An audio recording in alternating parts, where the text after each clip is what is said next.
Sometimes learning scales can be hard, right? All those notes, 6 strings, it's just confusing and hard to memorize. Let me show you a really cool way to approach your fretboard, learn it in its entirety, and be able to find anything you're looking for really quickly.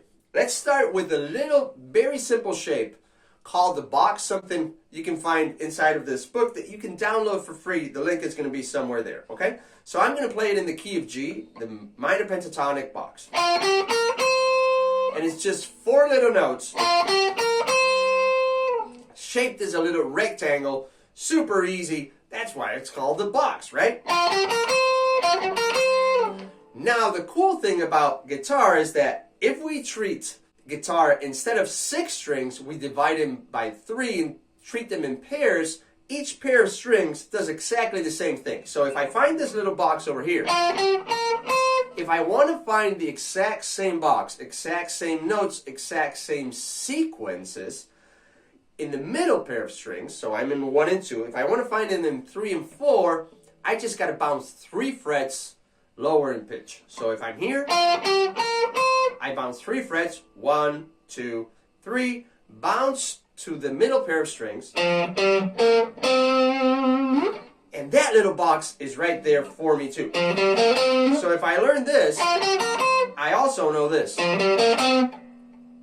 Now to locate that box on the thickest pair of strings, so 5 and 6, I bounce 2 frets lower in pitch. 1, 2, and bounce to those strings. Same exact box, same exact notes, same exact sequence. So I've got. Cool, those are 4 notes. If we add a 5th note, we have 5 notes. Penta means 5, tonic means tones, 5 tones, pentatonic means 5 notes. Awesome! So we've got 4 of them right here. Minor pentatonic box, right? If we add a tail to the box, that completes the scale. So with that very simple shape, we've got a full pentatonic scale on the thinnest pair of strings, strings 1 and 2.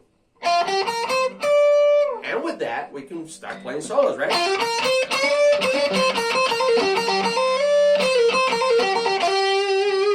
That's a full pentatonic scale. All right. Now we know that whatever we find on the thinnest pair of strings, and this not only applies to this box, but to anything you find, we can bounce 3 frets lower in pitch and find it in the middle pair of strings. Oh wait, okay, so I'm here, box, plus tail. Now I climb up the ladder, let's say. So 1, 2, 3, and I'm going to find it in the middle pair of strings. Awesome, so I can play the same thing.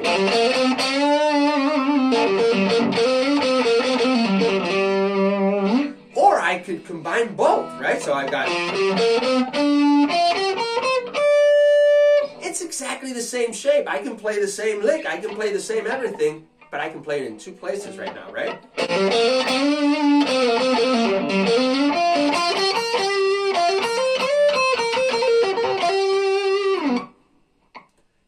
And that is using the same exact shape on 2 pairs of strings. But now, what's cool about this is that if we start here and have that little shape for the full pentatonic scale, we can bounce 2 frets lower in pitch towards the headstock and find it on the thickest pair of strings, 6 and 5.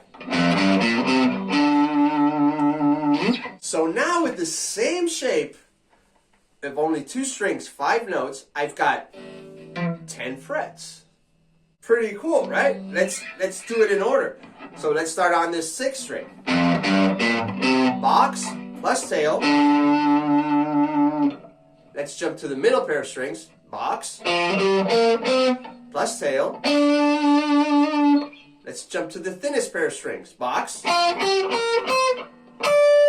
that's why I call it the pentatonic ladder. Because it looks like a ladder, right?